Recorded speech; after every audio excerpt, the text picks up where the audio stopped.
Now that we've got area of a triangle is 1/2 base times height out of the way, I'm first going to show you how we can calculate the area of a triangle by using the sine function. Because it's not always immediately clear what the base and the height are in any given triangle. So I'll draw you an example here. Suppose I've got this triangle here. Now, don't assume that's a right angle. I know it kind of looks like a right angle. Don't assume that's 90 degrees. And but if I happen to know, here's where this works. If I happen to know an angle and two sides, A and B, or B and A, however you want to call it, we have enough to get the area of the triangle. Because I had the base, and what I need is the height, and the height of the triangle is always considered to be a perpendicular to the base. So the height is perpendicular to the base, and I could call it h for height. But we can solve for h because the sine of theta is h over a. So it means that h would be a sine theta by just multiplying the a.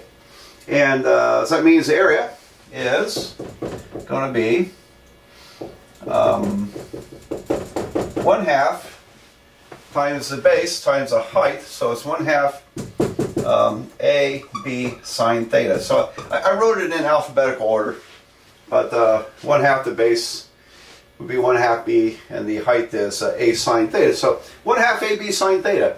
It only works if you know this side and the angle in between. Then you can calculate the area. So I'll do one example just with numbers, and we'll go from there. Here's a triangle, and I have two sides, length 17 and 39. And the angle in between is 36 degrees. So with that information, we're good. We can find the area of this triangle. So this area would be a straightforward calculation.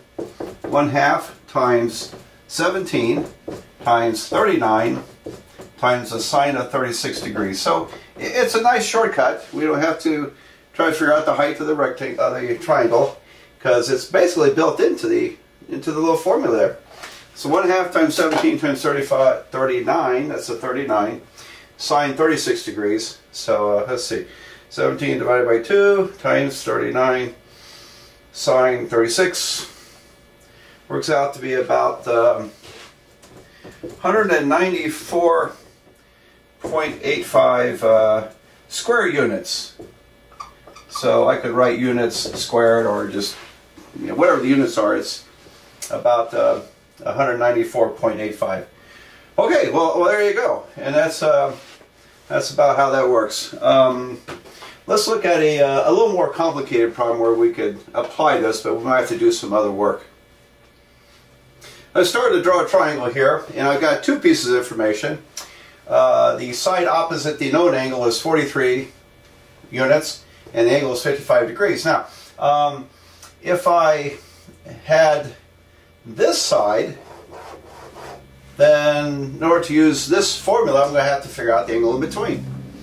And if I knew this angle, I would know that angle, but I would still have to calculate at least one of the sides. So I'm going to need two sides in order to calculate the area and also the angle between two sides. So we have to, suppose, now I'll just make up something. Suppose this side is length, what would that be, about 38? 37. Suppose that's length 37. Alright, now I just can't plug those numbers in there and expect to get the right result. I'm not going to. But if we either calculate this side or that angle, we're in business. Now, is it easy to calculate this side? Well, I don't think that's so easy, is it? For one thing, we have the, and I unwittingly stumble into this, we have the side-side angle situation. It's that ambiguous case, so I better be careful about this. And I think if to find this side, I'm going to end up with a, try law of cosines if you want. You'll end up having to solve a quadratic equation. So I'm going to go for the law of sines here and see if I can calculate another side, so another angle rather. And let's see, do I want this one or that one? Well, I have this side. I want to know this angle. So suppose I try to calculate that angle. Alright, so I have sine of theta divided by 37 equals to sine 55 degrees over 43. So sine theta is 37 sine 55 over 43, and we'll see what we get here. Alright, so I got 37 sine 55 divided by 43 is 0.704 something, and I hit the inverse sine button. I think you've done all this stuff by now. I'll hit inverse sine of this calculation, and theta is 44.8 degrees. But because it's the side-side angle property, the angle could also be the supplement to this, or it could be 180 minus that angle, which is 135.2. So at this point you have to rely on the whatever information you're given, and from this picture obviously it can't be 135 degrees, it has to be an acute angle. So theta will be 44.8 for this problem. Alright, so if this is 44.8 degrees, let me erase it. Alright, 44.8 degrees. I still need to know this angle, so I'm going to subtract from 180. I'll subtract the sum here, and I'll go back to my let's see, minus 180, negative, answer. Alright, I'm going back to all my decimals in my calculator. 44.8175691323. Okay, using all those decimals, I'm going to take 180 degrees, subtract 55, subtract that answer, 44.8, whatever it is, and it does round off to 80.2 degrees. Okay, so the area is going to be 1/2 AB. Okay, 37. 1/2 times 37 times 43 times the sine of 80.2 degrees. And I'm using all my decimals just for as a good practice at keeping all the precision that we can get. Alright, so sine of my answer, sine of 80.2, and then multiply by 1/2 times 37 times 43, and the area is about 783.9. So area is 783.9 square units. There we go. So, all right, is that a reasonable answer? Yeah, it probably is. You know, 37 times 43 is around 1,600 and something.